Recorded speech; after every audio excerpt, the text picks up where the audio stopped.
Welcome to the Stumbling Spirit, contemplations on the path of resilience. Whether you realize it or not, you are resilient. It's your birthright. As you take in your next breath, know this truth. It's not only about your capacity to overcome difficult situations, but it's about your courage to do the necessary work to heal, learn, grow, and move forward. What you gain is invaluable wisdom. And it's through these hard stumbles in life that we often discover a new purpose that aligns with our spirit.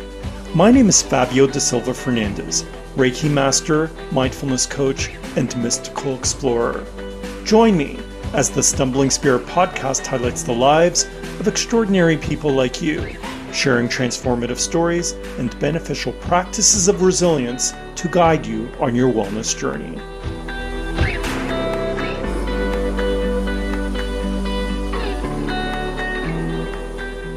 For more than 20 years, Anna Beaumont has helped people connect to their authentic voice through singing. With an extensive performance background in musical theater and jazz, Anna is a voice-based somatic teacher and integrative body psychotherapist who runs her own practice and leads worldwide vocal retreats to promote self-regulation, emotional healing, and overall wellness. Anna is here to tell us about her illustrious career and explain how the tone, pitch, and vibration of our voice can foster well-being. It's a pleasure to welcome to the show singer-songwriter, vocal teacher, and somatic practitioner, Anna Beaumont. Hello, Anna. Hello, Fabio. It's wonderful to be here with you. It's such a pleasure to have you on the show. Thank you. Now, before we begin, listeners of my show might recall that earlier this season I interviewed Dr. Doreen Downing on overcoming stage fright and childhood trauma by healing our wounded voice through a mindfulness lens and talk therapy. It's a wonderful conversation and a great companion episode to this one. Check it out if you haven't already. That said, in today's chat with Anna, we're exploring another dimension of this picture involving the usage of our vocal instrument through music to connect to our true voice. So, Anna, before we get down to discussing your somatic training and your practice, I want to learn more about your singing career. So, I mentioned earlier that you did musical theater and jazz. You also performed alongside Mary Wilson of the Supremes, so I'm wondering whether you can share a little bit more about your performance career. Yes, thank you. Yeah, so I began singing. My dad is a singer, was a singer, and he and I started musical theater together, and he was always the star, and I was always at the back, and I was so scared of singing. And then as the years went on, I went to Grant MacEwan and this university to do a performance. And then from there, I just got all these incredible opportunities to sing out in the world. So my first big one was that I auditioned for David Foster to sing his song at the Olympics, the 1988 Olympics. And then so I got a solo at the closing ceremonies of the Olympics. So I was just like rocket shipped. I was just like ejected into the world of all of this incredible happenings. Then I met Mary Wilson doing musical theater. And Mary Wilson, then because I was doing a duet with her, this is why she brought me on tour with her. Because I sang in the musical theater show, I sang Natural Woman by Carole King, and she sang a duet woman by Aretha Franklin. So we did this battle, this duet, which is actually on my YouTube channel. It's crazy. And she went, "Oh, I'd like to take you on the road with me," because she was trying to break out of the whole Supremes persona. She was trying to break out of that. So long story short, I spent about a year and a half with her and her family and traveled around a bit. And then I came back to Edmonton. I was living in Toronto at the time and began my recording career. So I've done 4 CDs and I've written 3 theme songs. 2 of them are national theme songs in Canada, one for breast cancer, and I wrote the World Games theme song. Then I just been performing a very long time. And I think that maybe there's a bridge here for me to say that over the years that I was doing all of this performing, all was well. But as I got older, I started to have quite a bit of problems with my voice. So this is what led me down the holistic pathway of really having to figure out what was going on with me. And then everything from there that opened up, the doorways, the pathways for me were really a whole other world of learning my inner world versus my outer world. You know, it was like, it was the polar opposite. I mean, when you're performing, you're like, well, it wasn't she feeling and being emotional? Yes, I was, for sure. But I wasn't receiving it for myself in a way. I was feeling taxed and my voice was feeling taxed because what was happening was I was bumping up against a lot of energy in me that hadn't been processed, a lot of old compartmentalized energy. So my river, if you will, had stopped flowing the way that it needed to in order to really feed my voice, this life force. So that's what took me into all of my trainings and everything, was to try to really come back to to the natural me, to my natural voice. I want to go back on a couple of things. First, that is a big deal that you performed at the Olympics. So for our listeners, 1988, the Olympics was in Calgary, Alberta, Canada. And Anna is based in Edmonton. And so she performed at the closing games. And that's a huge deal. And David Foster, like, he is the biggest, still to this day, one of the biggest producers, music producers that exist out there. And he's produced for Celine Dion and all of these big name stars. So I think that that is just absolutely incredible. And then the fact that you performed alongside Mary Wilson, how privileged is that to be able to do so? And then I wanted to circle back on something that you just said. So you had been performing on stages and doing these live tours and recording in studios. And there was a certain point you were just saying how you became disconnected with your voice and you were trying, I'm just reading between the lines, to reclaim it. And so I'm wondering what the manifestation of that was for you. Yeah, well, you know, it was an intense amount of anxiety, performance anxiety, and also troubles with my voice, disconnecting, getting just lots of troubles with my voice. So it really did send me down a how am I going to deal with this? Because I continued to perform for many years as I was doing this other pathway of learning this interior world and all of the emotions that I had not processed, all of this energy that was inside of me that was so surprising, and how it was impacting my voice was quite something. And I feel like I really did begin my sort of scientific curiosity journey. You know, I became like a little subject for myself to learn. So at that point, you know, there really wasn't a lot of information about anything to do with somatic, it was really me on my own in my house trying to figure out what was going on. And I just went to work doing this. And I feel like at that point, I really did access, I have to say, some strong guided energy. I do feel that I got really guided. I went into like a cocoon, like a womb of healing. And this is where I began to use the sound of one note. One note. And I would realize, I would follow that note and the ripple of that note. And I could feel everything in my body beginning to change. And I could feel the ripple of the energies, like the vibrations and the energy of my body began to surf together, beginning a cascade of opening in me that I went, this is it. This is the beginning for me.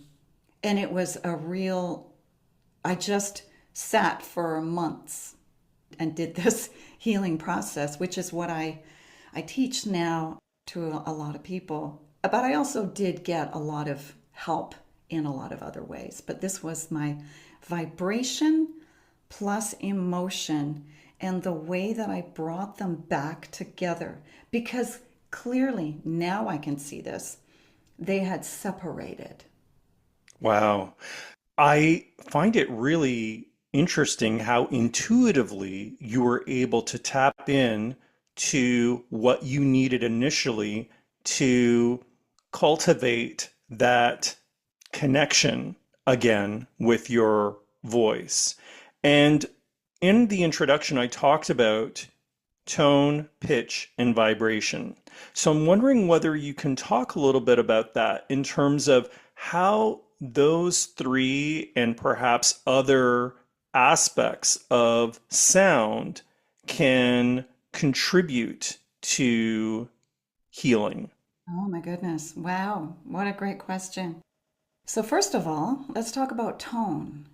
So, tone is made up of dark and light, yin and yang, treble and bass. In voice teachers speak, it's head voice, the part of the body where the vibrations live in order for the sound to resonate through the head and the face, head voice, and chest voice. Head voice, light, treble, and chest voice is dark and warmth. So it is a combination of these two energies that, in the most beautiful way, come through these little tiny vocal cords and they create tone. So there's this beautiful word in the Italian language called chiaroscuro. So chiaro means light and scuro means dark. And it's what the Italian singing school talks about. And so I just love that word. And the tone is a creation of light and dark. And so this light and dark is a reflection from our whole inner connection. I just want to say that again. Our light and dark, our inner yin and yang energetic world is a makeup of light above the vocal cords, let's say, and dark beneath the vocal cords. Now, that's not entirely the whole picture for that, but when one note comes out, it is a collaborative affair, a collaboration of these two energies, light and dark. So that's so interesting, isn't it? Now, that being said, I know through all my voice training and also because of my discoveries using tone that one note was opening various cavities, various spaces, various energies in me that needed the light to go. It's like a light that goes in. Vibration is like a light. When those two energies come together of dark and light, they create this beautiful happening of an attempt of balance to happen inside of the homeostasis of the body. It's like a imprinting, a little tiny stamp that goes, okay, that's hitting my nervous system in a certain way. And that disturbs the status quo that might be held in a state of freeze in the nervous system, which mine definitely was, fight or flight. So the nervous system is held in this, like you can see there's hands holding the body and keeping it still, So we titrate and go in, or I did, go in with these little drops of medicine.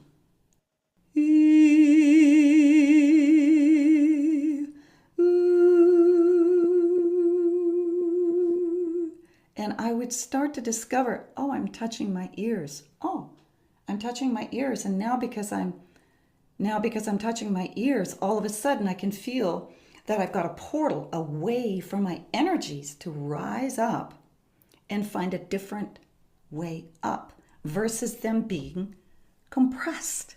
This is the big thing with our energy, is it gets compressed, especially if we are in a state of fight or flight and I have to perform. Here's what I call slinky philosophy. This is my slinky. For those of you that can't see this, I'm holding up a slinky. So when our energies rise up using this tone and balancing of tone, you can see that I'm pulling the slinky. And what can you see, Fabio? What are you thinking is happening? It's expanding. It's expanding. And what is expanding? The vocal cords. So yes, it's the vocal cords, but it's also doing what to the body? Elevating it. That is the word. So it's creating space. When we have the right tone inside of a body, it creates space. That could be the most simplest way of saying it. And when we create space, I want you to think of a river that widens and lengthens and more water can flow. And that is our energy body, which flows. So that's tone. Now, does that feel like that's complete? Can you feel that that's making all sense to you? It's so beautifully articulated. I'm just mesmerized by the words that you chose to express a very complex topic, I guess, Yeah. subject, I should say, but be able to distill it in such a way that is understandable to people that may not necessarily be as immersed musically. Mhm. But there's also another level to this, which is the spiritual side of things, which I want to get to in a second. But I do want to circle back on something. So you talked about tone, you talked about vibration. Where does pitch come in? So pitch is so important because if we say that things are expanding and stretching, it is the pitch of the voice that helps that to happen. So the range of my voice,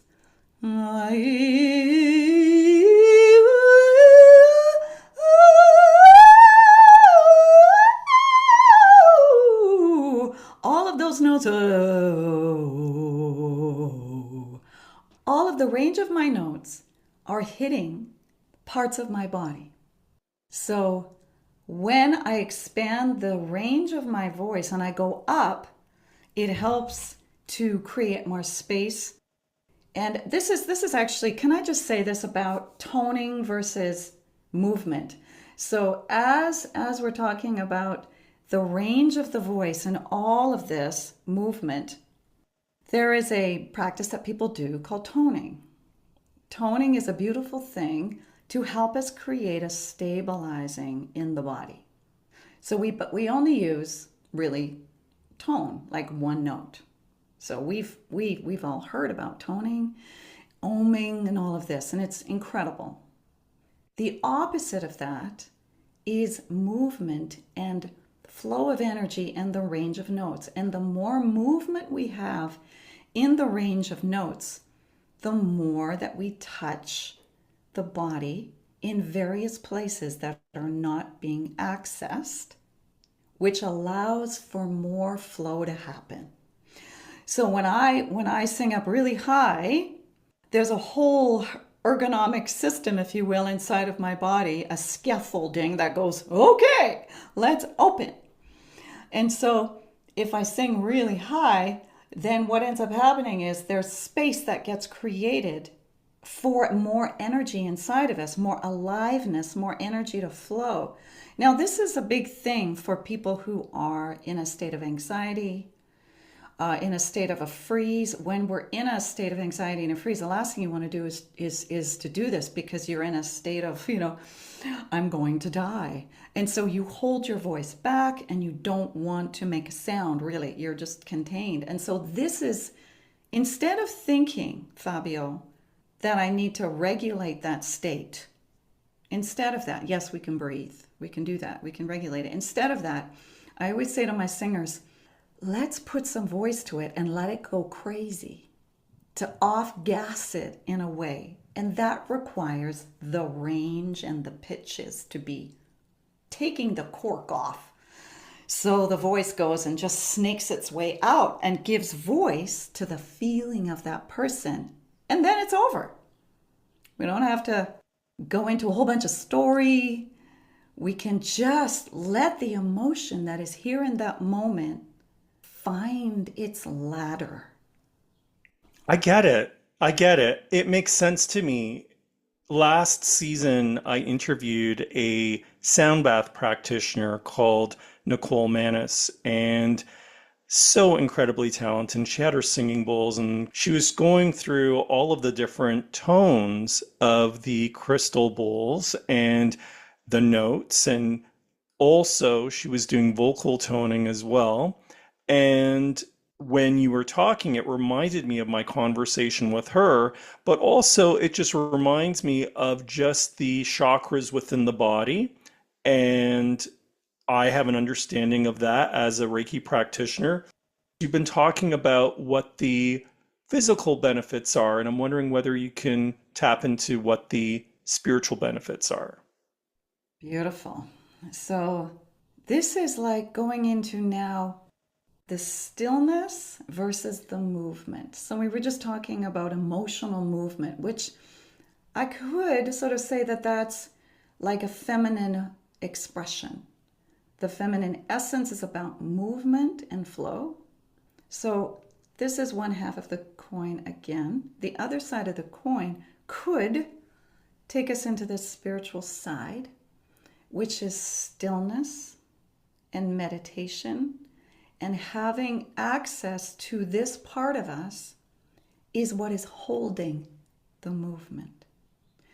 Having access to the container of stillness and beingness is really important.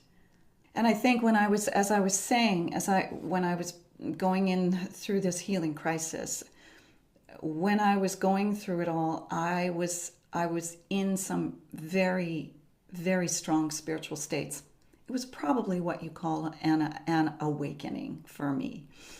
I was held in these spiritual states for hours, and this went on for a long time. And it was just that I was held inside of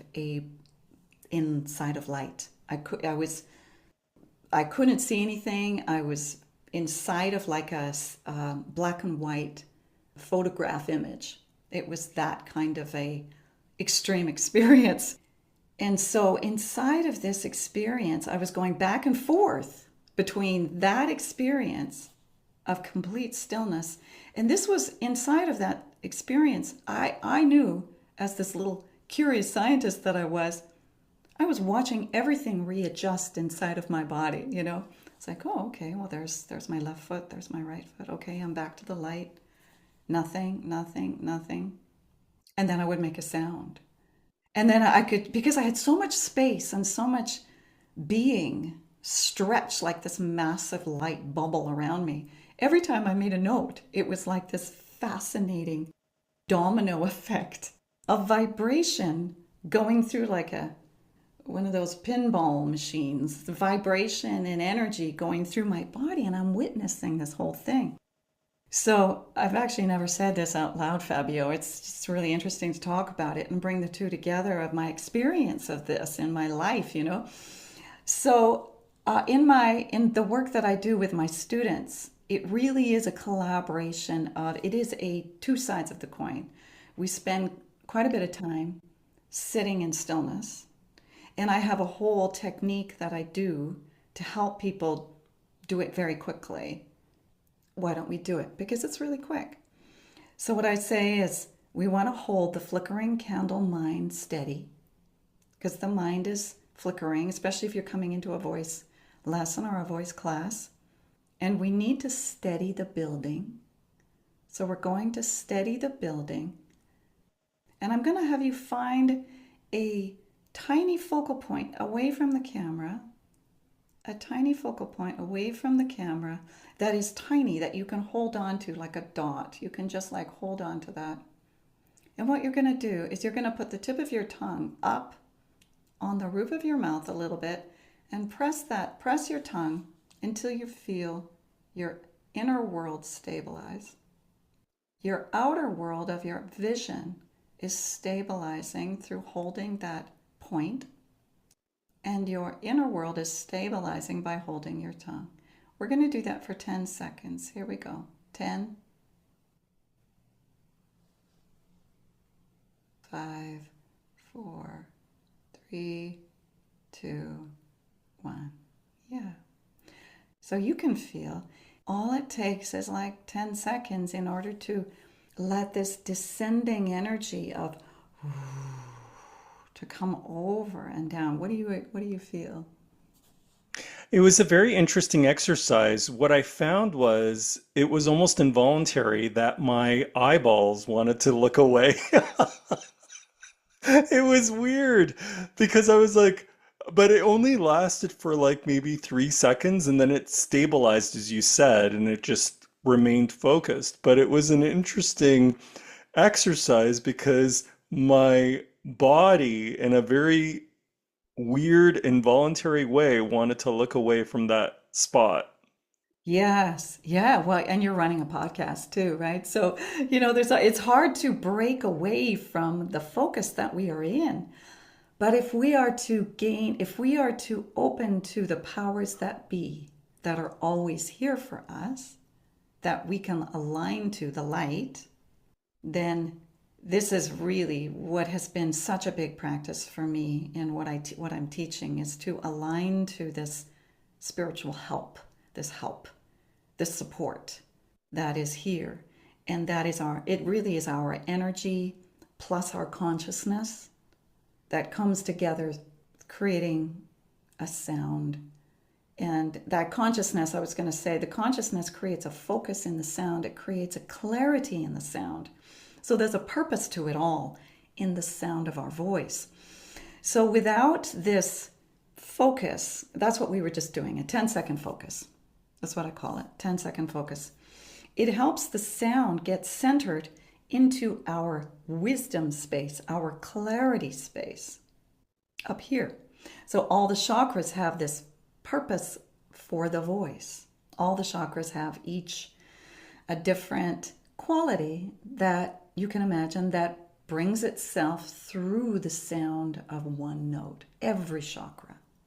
So if we're missing this spiritual realm, this wisdom, this sort of third eye expansion, and the understanding place of the seventh level of the crown, if we're missing those, we are that flickering candle that is just blowing.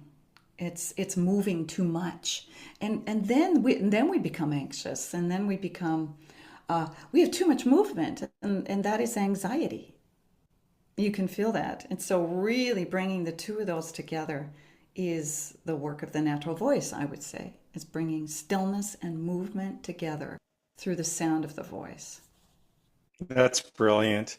So why don't we get into the detail of what is a voice-based somatic teacher?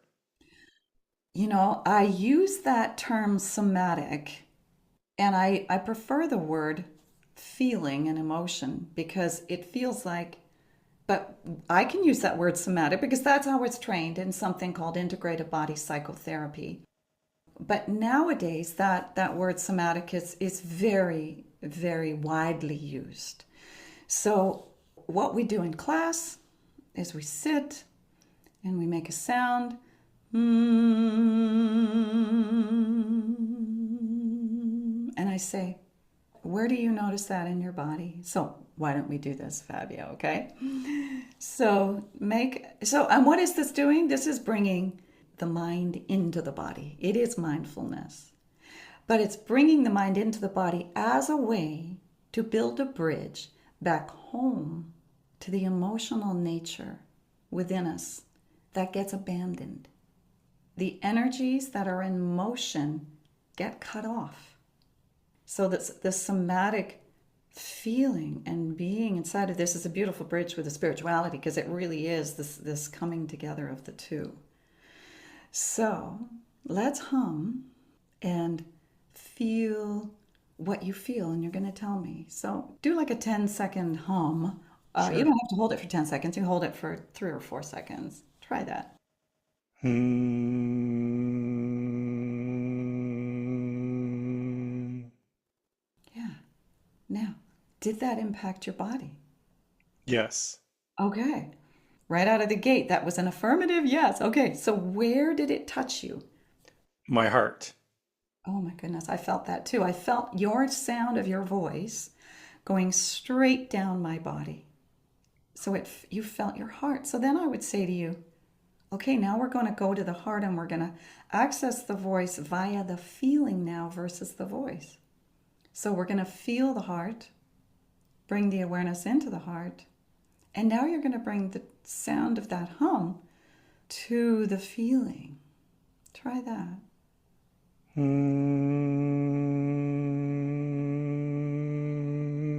Hmm. Wow, yeah. Notice that your tone raised, and as it did, it actually helped the heart. And what did you feel? It elevate. And I love that word. You've used that a couple times now, and I don't use that word, so I love it. Elevate, yeah. And so it elevate, and where is the sense? So this is the thing with somatic, is that it's like continually bringing you back to the body. It's like, Hmm. okay, so elevate is a word, and what is the feeling of elevate? Where is that in your body? It felt lighter. It felt as if tonally it was still in the heart region, but it just raised just a little bit further up from where it was initially. Yeah. Yeah. And my experience of you in that was that all of a sudden the sound now was not only just in the heart, it was coming up into the face and into the ears. So this is what happens with sound is it wants to move energy. That's its Hmm. job, is to organize and to purify and to move energy, and balance is the key. So now that we've spoken about that for a second, now you're like a whole different person. So where are you now? What are you feeling now? I feel more present, if I'm honest. Okay. I love that. It's such a great way to help us be present, isn't it? And oh, gosh, just even that. But let's actually do another little science experiment, and that's going to be with your third eye. Okay. Okay. So now I'm going to do a note, and you're going to just we're going to gaze at each other for a second, just to help this consciousness software, if you will, here and in the back of the head, front and back, sort of get the awareness coming through it. So I'm going to maybe activate a little bit of that, and then I'm going to have you try to find a sound that lands in this region. So let me just see what I can do here.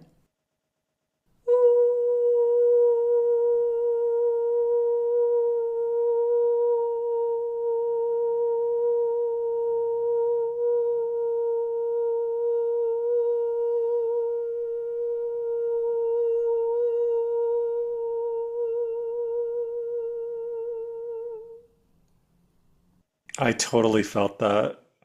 Did you? Yeah. It was like I had church bells in my head. Oh my gosh, I love what you just said. Church bells in my head. And It what? reverberated in that way. I mean, it didn't sound exactly like church bells, but it had that reverberation where it was just like very powerful. Wow. And you can still feel it, can't you? Yes. Like it's still moving. It's doing its medicine. This is the medicine of sound. Hey, can you feel that? It's like because now we're elevating, now there's stronger outward space, isn't there? You can feel there's a larger width, a horizontal stretch. Yes. Yeah, I know what you're talking about. I feel less encased. Oh, what a relief that is. Hey, I am the same. I actually don't sort of feel like I'm identified so much with this person here, Anna. And it's such a relief to get this space. And you and I can feel we're really joined together now in this oneness feeling. It's a beautiful experience. So, what do you think? What do you think about you trying a note? Sure, why not? So third eye, right? Yeah, just sort of feel your eyes first in your third eye. Oh,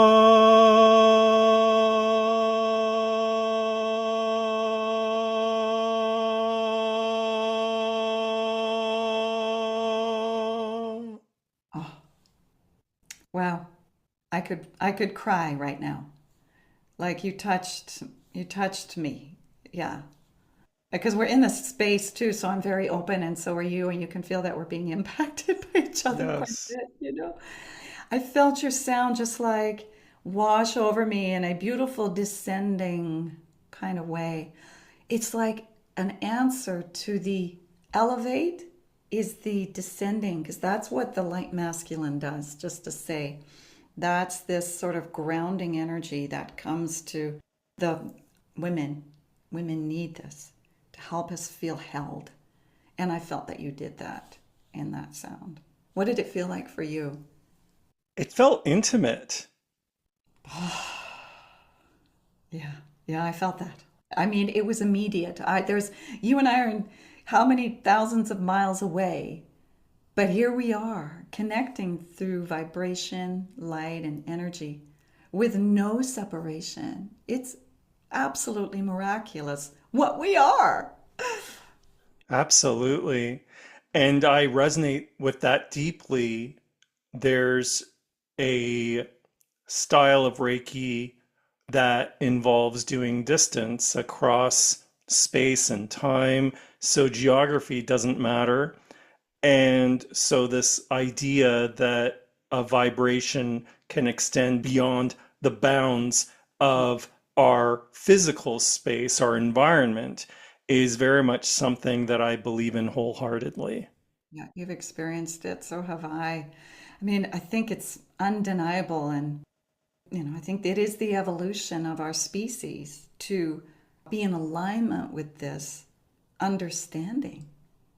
Absolutely. And I think that sound is sound is singing, singing specifically to activate one's own inner, all of the resources, these inner resources. It is a very new path. I think that people, I'm so glad I'm on here because voice healing is a different category than sound healing.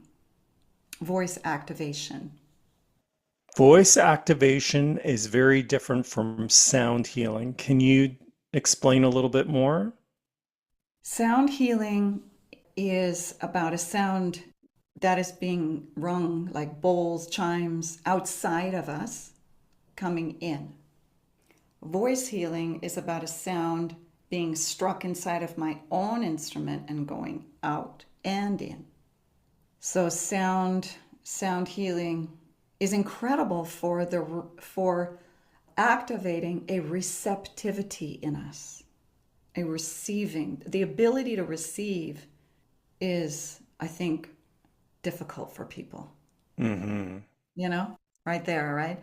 The ability to receive. So these sound baths, all of this incredible sound healing and these sound baths that are out there now is just like this incredible, like, lie down, would you please?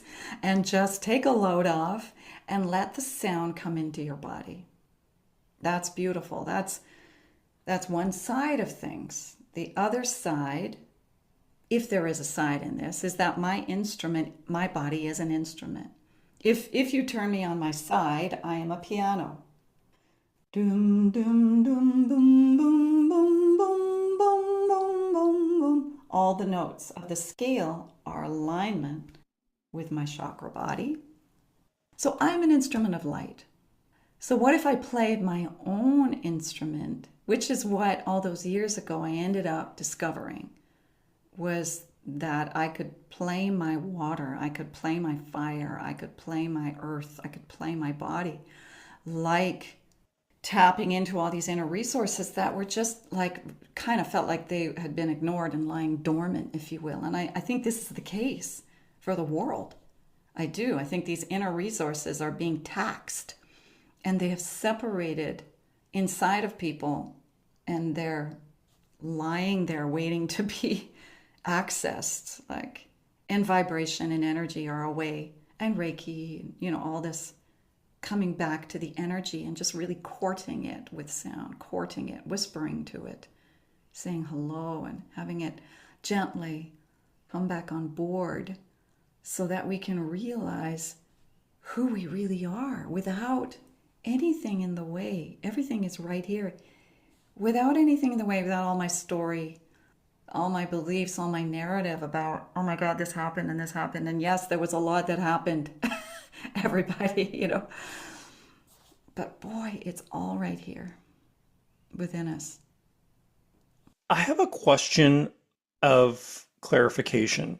So, is there a distinction between the voice-based somatic therapy and the integrative body work that you do? Is there a distinction? What has happened with all these trainings, and another one that I did was called voice dialogue. So voice dialogue, integrated body psychotherapy, which is the same thing as the somatic, same thing. This is where I learned the somatic based therapy. It's just saying it in current language that people can understand. Yeah, and that bringing in the vibration and the understanding of the personalities and the archetypes that run us is something that I learned in voice dialogue, which is a different layer, which has been incredibly helpful. So all of these have smashed themselves together in something that just naturally arises in me when it needs to. I don't, lay out one thing and then the other. They're all integrated inside of me now. And somatic based healing therapy is just really connecting to the body and feeling in its simplest form. So, we talked about how there are notes that can activate our energy body, our chakras. And so, there's also this concept of the relationship between voice and emotions. And I'm wondering whether you can expand a little bit more on that. Yeah, I think that word emotions is so loaded, isn't it? People when they sing, it's like, oh, well, she's so emotional and she's so connected to her emotions. But here's the big thing. When people first come to me to have voice lessons, they are very disconnected from their emotions, or their emotions are explosive. There's nothing balanced going on here.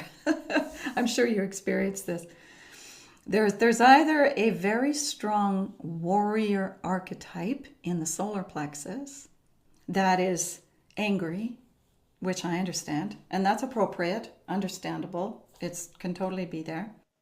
Or the warrior has left the building and there is now a very strong emotional belly that doesn't have any support. And I have the gamut, and I'm sure you do too with your practice. And so it's about bringing the voice into this watery nature of emotions and fire, and helping the fire and the water and the voice come together in a way that reorganizes the system so that the system has a balanced understanding of power, which can be heard through the sound of the voice. So if somebody's voice is overpowering who they are, and this probably, you meet somebody and their voice is very loud and you feel like, your wind on your face is their sound of their voice. And this is somebody's in an overpowering position in their nervous system and in their solar plexus. And it's showing up through the throat, isn't it? Through the voice. And we have all of those types of people, and how the power system is the background to what is feeding the sound of the voice, the power system, the solar plexus. So that has to be figured out first before the emotions will feel safe enough to actually come up in a healthy natural rising. So let me say that again, because I think it's like, Oh, well, emotional release is all it is. No, it's not. It has to be held in a system that can hold it. A system has to be built, the body. The person has to be able to hold something like a tidal wave. So we have to build a system to hold it. And so we can do that. I can do that through the voice exercises. So the voice exercises that I do with people are like you're going to the gym and you have all these exercise machines, and they do this like, okay, we're going to do this exercise for 1 minute, 2 minutes. Stop. Let's go over and do this machine. Stop. Let's not perfect each machine. Let's go around the whole gym, and now let's see how your system is holding that new information. Now, where are the emotions? So it's building a support system, a container of support for the emotions, which is the most important thing. And then when the emotions come up, the person, am I making sense with this? Because it's such a huge thing. Because I had a performance with a group of students on last Friday. And prior to the performance, there's days ahead of time where it's like the energies and the emotions are just rising and rising and rising and rising. And it's like I have helped train them in a way that they have tools to be able to handle the tides that are rising inside of them. And we work together as a group, as a team, to be able to balance the energies rising, to balance the energies going down so that the emotions don't overwhelm the system, and also the control doesn't overwhelm the system. That we have it that the heart is attempting to hold all of this energy. And these are not performers. These are people that are coming to this, they're from all walks of life and they've never done this before, perhaps, right? So it's I keep using that word balance, and because it is, but at first we have to release that which is sitting there waiting to be released, even through anger, a lot of anger. It's interesting because as you were talking, what I was imagining was a bathtub filled with water Oh. and the water splashing out of the bathtub. And through the Mm. work that you do, it settles the water so that it can stay as stable as possible. Oh, I love that image. It's fantastic. Yeah, exactly. And the arms of that bathtub, the body, and really this sense of, I hope this lands, but the sense of the light masculine, the sense of the real beingness of that person, the stillness has to be able to, we have to bring huge awareness to that movement. So, and now I bring that bathtub into mind again with those big arms. Let's say it's the mother, actually, the big arms of the mother, of the root chakra, the whole body. Now, let light sprinkle itself onto the water and let the light begin to refract on the water. That's the whole thing together. That's the light and the Hmm. earth coming together, holding the water. Oh, I like that. That's such an amazing visual with the addition of the light. And that's what we were joining in, and we still are. There's, because otherwise the focus and the clarity of the voice doesn't come across. Our eyes, our wisdom, the sound, if the person gets up there and they're too young, they regress rather than the wisdom coming in. To my listeners, what do you think of my chat with Anna Beaumont about using our singing voice to foster healing and wellness? I'd love to hear from you. Just DM me on Blue Sky at thestumblingspirit.bsky.social. So, Anna, this might relate to the last point that you made about the light. Mm. One of your quotes is, "Your voice is a reflection from your connection." What do you mean by that? Yes. Sometimes when people come to me to the first time, they will say, in fact, this is what I had happen yesterday. A lady said, I need work on my throat chakra. So my job is to help that person understand over time that their whole entire body is being reflected through the sound of their voice. The sound of their voice is a reflection from the whole entire chakra system. So I will say, if we're going to go through this, starting from the root is the connection of the sound. Does the sound of the voice sound rooted and connected to the body? Or is it floaty? The sacral chakra, the belly, which I call the water park, by the way. I feel like I have to say these things because the root is the playground, because it's the ground of play that we were raised in as children, and that's the developmental stage of the root chakra is in utero and 1.5 years of age. So the ground of play, the playground of that root chakra is a relationship with the mother, and this really does set the ability to be connected in our sound, to be grounded in our sound or not. So that's the root. The sacral chakra, or the water park, is does the sound of the voice feel like it is connected to the emotions, to the water? Or does it feel too heady? So then the third chakra is the fireplace.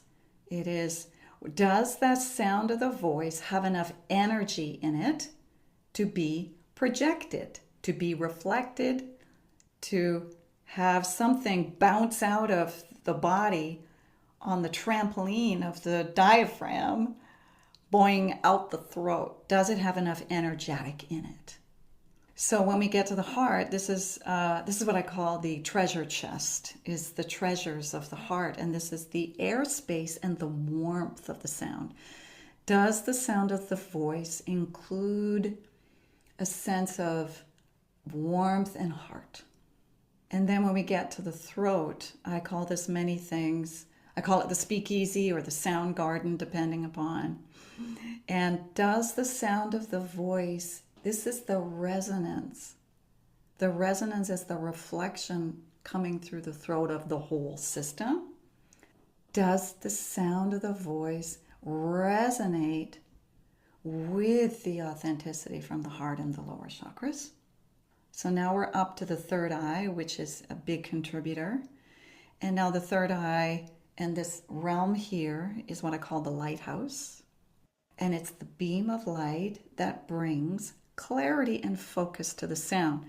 Is the sound of the voice connected to the consciousness and the focus of the person? Is the sound making sense? Are the words making sense? When somebody sings, are they connected to the inner picture of what they are singing about? That is the whole being. And then the crown chakra is like this overall, which I call the observatory, is overall greater understanding of connectivity to the whole and the oneness aspects. So that is all reflecting through these little tiny vocal cords and distributing itself in this magical way. So let's put this into practice, right? So I go to you and you notice that I have a raspy voice, and it has nothing to do with the fact that I need to have a glass of water, but you notice that I have a raspy voice. What does that tell you as a practitioner? Yeah, it tells me. I was working with a young lady yesterday that came to me with this hoarse voice. And I could feel right away that there was a gathering up of the body up to the throat, and that there was a swelling in the vocal cords, like in a bit of edema. I could feel, and she was, her shoulders, she was slumped, she was protecting herself. I could also feel right away that as much as she was pulling in her shoulders, she was also lifted up in her belly and in her solar plexus. Everything was gathered. So if we have a balloon, the top of the balloon is up at the lips, and the balloon goes down into the body, into the diaphragm and solar plexus and belly. That's the base of the balloon. What it told me is that she needs to get the energy that is sort of up and protecting her and way too much up at the throat and the mouth. It needs to go back down so that the balloon of her inner essence, can come down and be held lower. So that's what I did. I helped her with such small, simple exercises just by going a hiss or an F. So slow release to help that balloon really narrow and regulate. I mean, if there's ever a time for the word regulate, it's now. So it's a regulation of that air and teaching the diaphragm to not collapse. That's what it was. It's like the diaphragm, it's all collapsed and it's all holding itself up in the throat. So there are a number. And I work with women all the time with this, huge amounts of collapse in the power center. I'm sure that you understand what I'm saying. Actually, I don't understand what you're saying. Can you explain? Okay, I'm going to help. Yes, yes, yes. Okay, so let's actually do this so that we can give your listeners a real tangible way of feeling this. So let's do a hiss.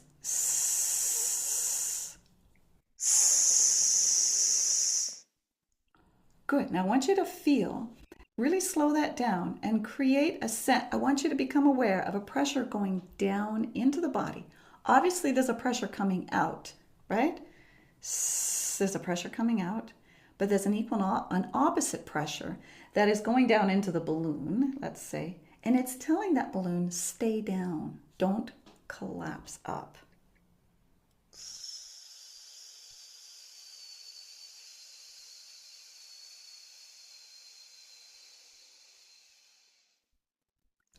Good. Now, let's add sound to that. So a sounded S is a Z. So this is telling the diaphragm, oh, I have a job to do. I need to hold on to pressure. Just try to make a couple notes with that.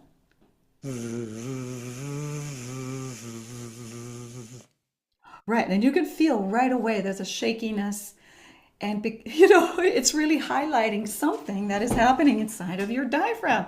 And this is this thing, as soon as people come and study with me, they know they're being really seen in so many ways that they're uncomfortable with, but hey, oh, it's funny. So what I would say to you, if you were my student, I would say you need way more breath coming out to create way more pressure down. So try going lots of breath. Exhale.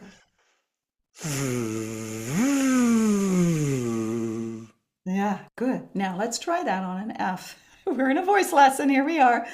So an F, go add sound to an F and do a V, because it's actually easier for you to do and for your listeners too.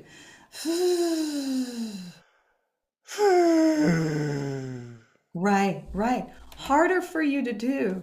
Now, Fabio, right there, what I'm learning is the relationship between your gates, your vocal cords, your folds, and pressure of power within your diaphragm. I'm learning you. So this is what I do with people, is I help them to regulate that relationship between the vocal cords and the power system, which is breath. So, what did that tell you about me? It told me that there is some energy that needs to be kind of grounded downwards into your belly and pelvis and legs. So there's lots of exercises to be able to do that, and it's really the work of most people is to get the energies to really head down, all the way. Like, actually, give me a sound that lands in your feet and in your legs. Like, find a really low sound. Oh.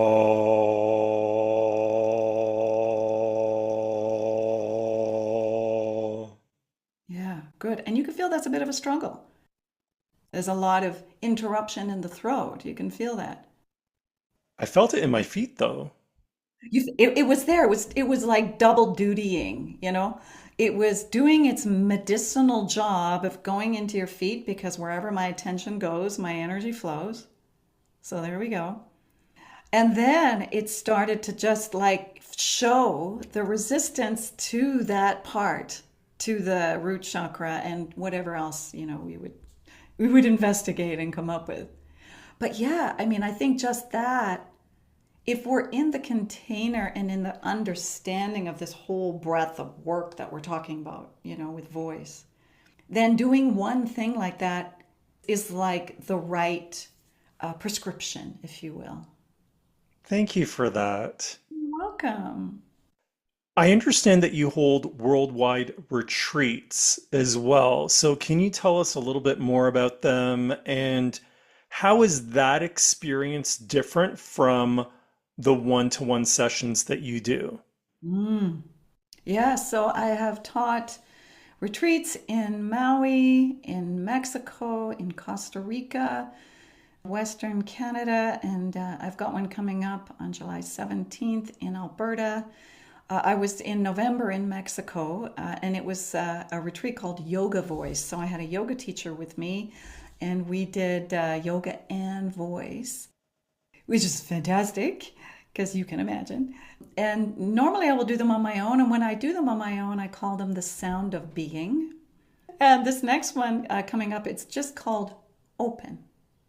And so, what is the difference? Well, the difference is that we get to really hang out together and sit in this container. I feel like we're all going into the bathtub together, and sitting and being held in the mother and being touched by this light. And I have to say, there is so much assistance that comes in. It is mind blowing. I just sit back and witness. I mean, I definitely do the work. I do the exercises and then let the container spin. And it does incredible things for people.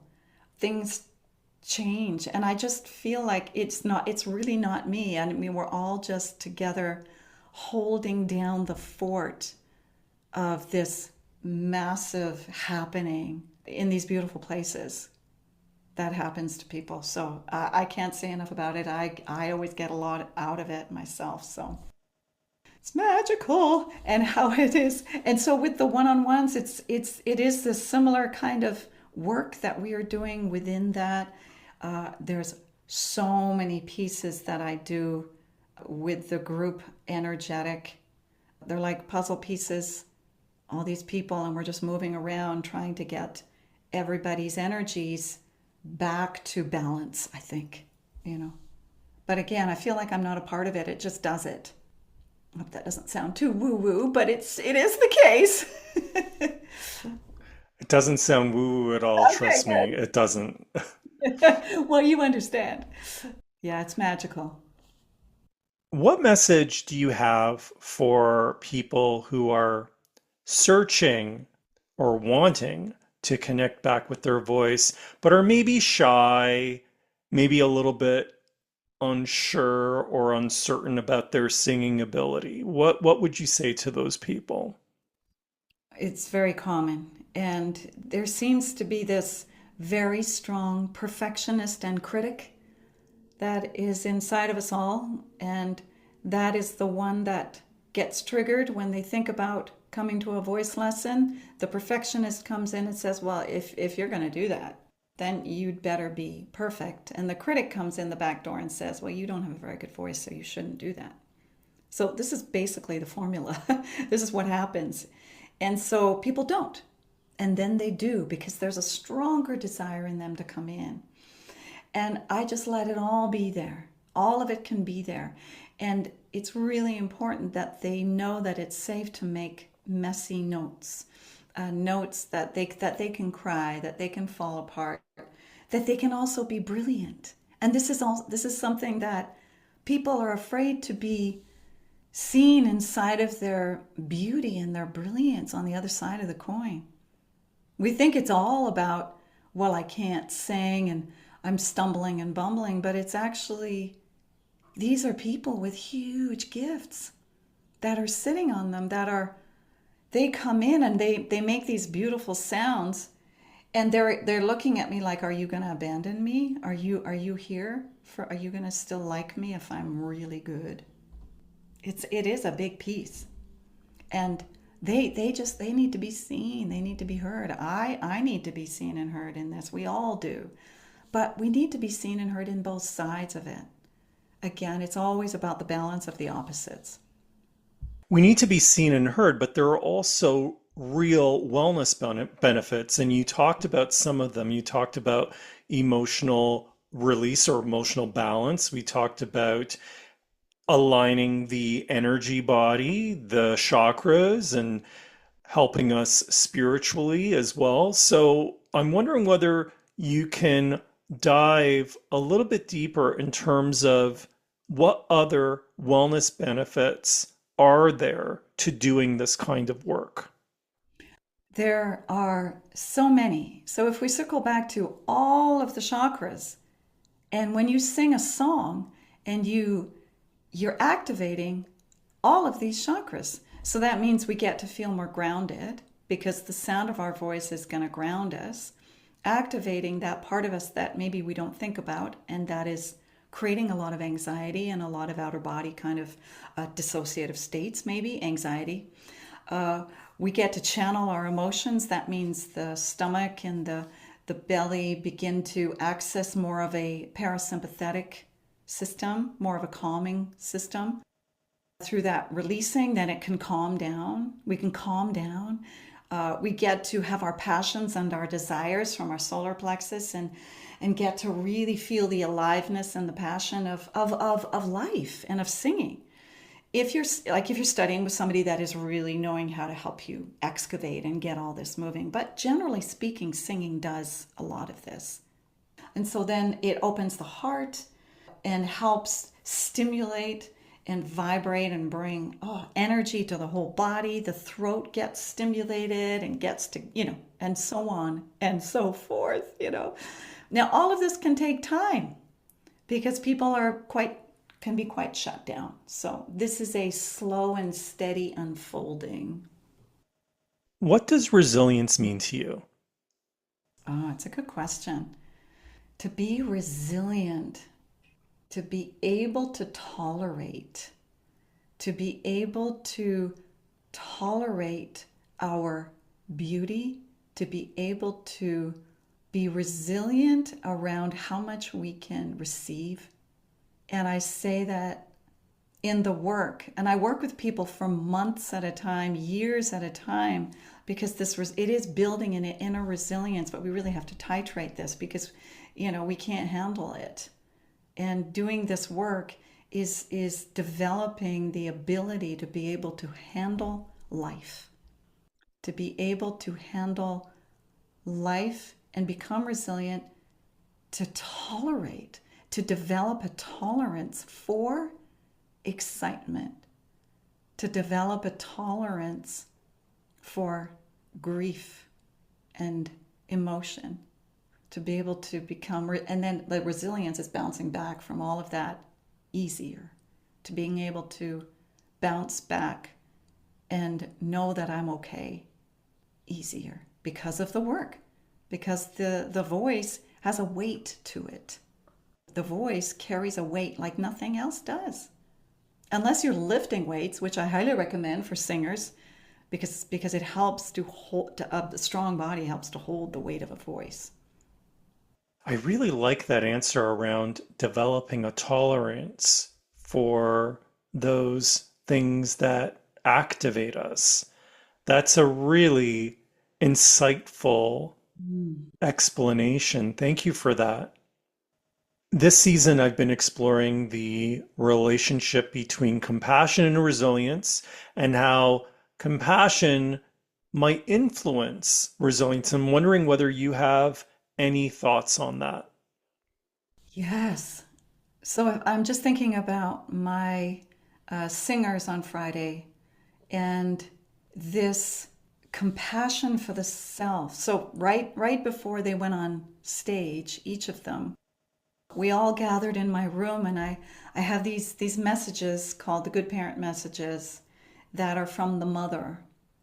And each of them chooses a good parent message. This is from the psychotherapy training, and it's to help anchor the heart and the compassion inside of the anxiety of what is about to happen. And it is a resilience that this person is feeling because they've been for months and months learning how to handle all of the energies of singing, vibration, and all of that.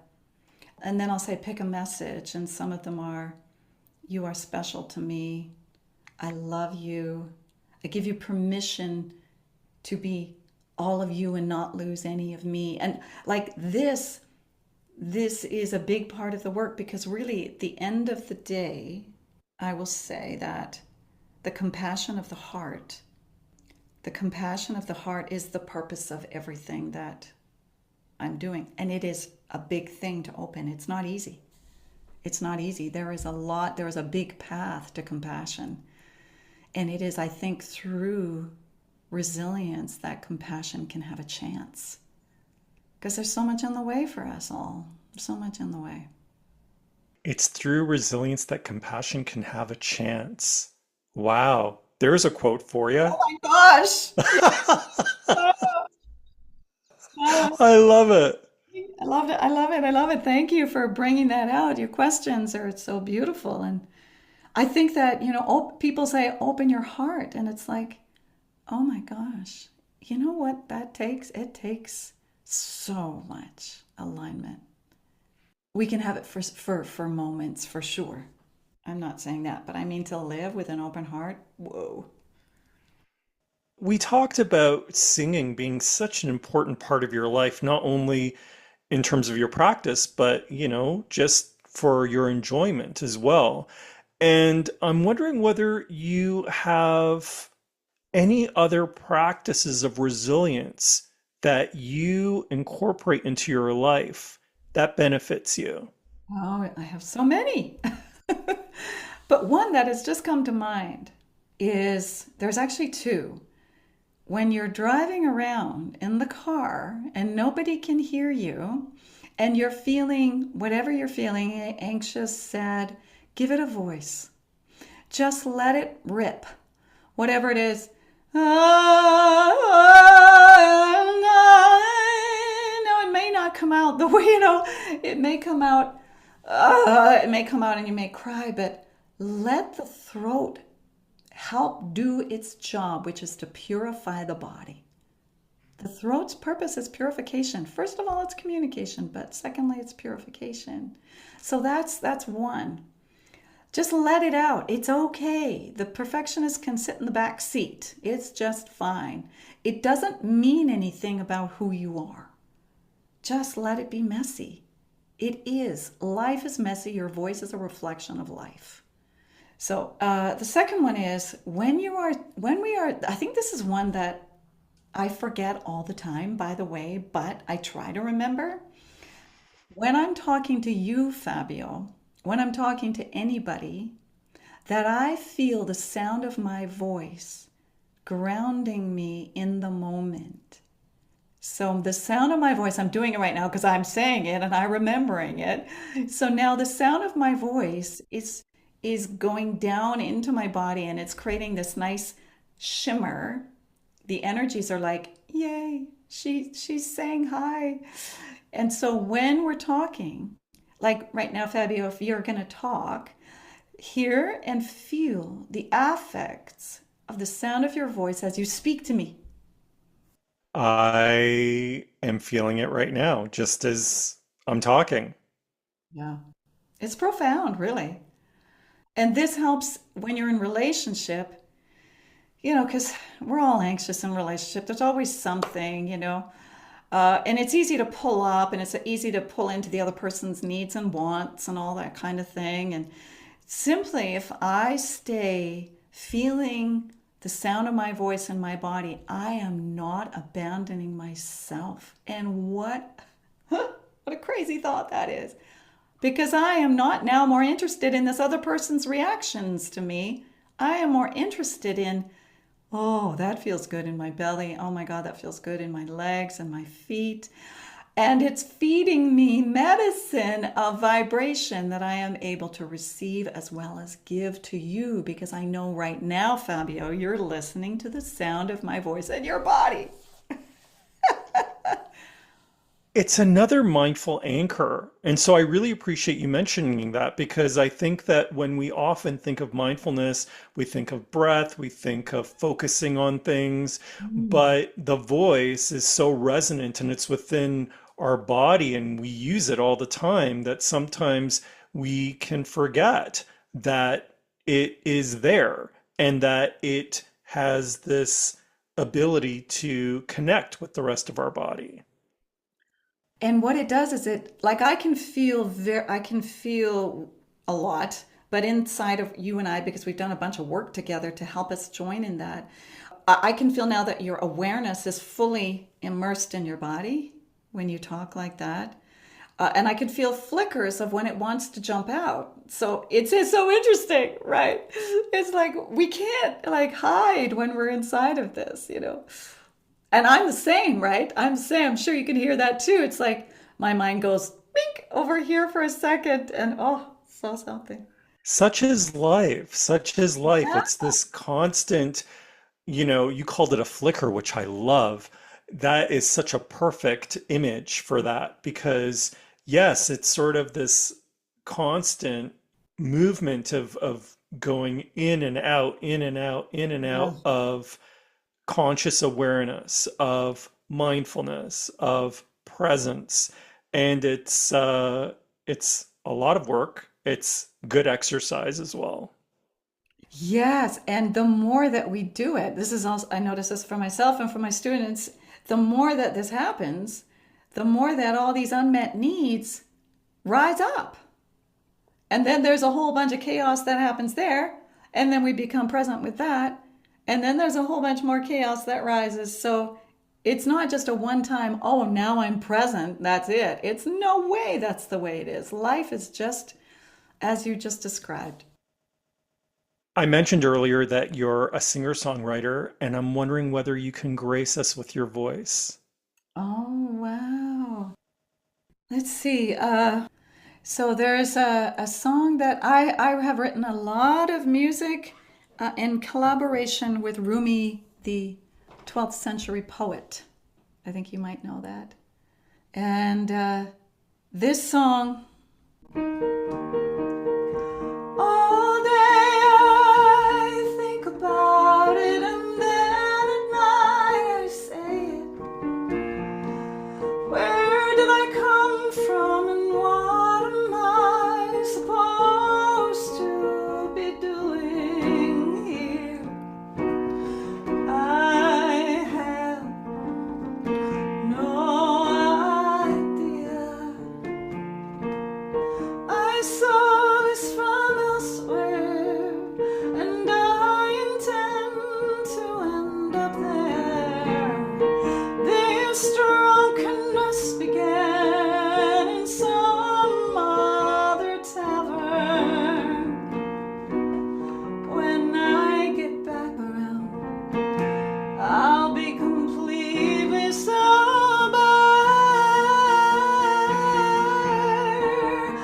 I'm like a bird from another continent.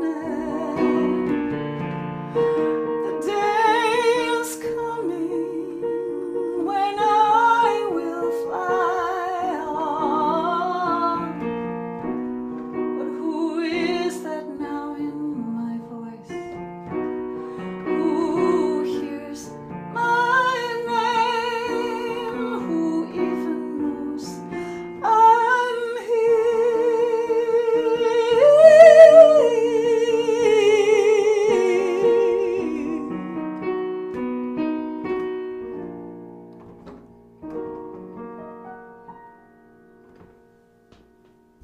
That was so beautiful. Oh my Thank God, you. thank you. I'm so glad that I could sing that song. I haven't sung it for so long. How can people reach you if they want to contact you?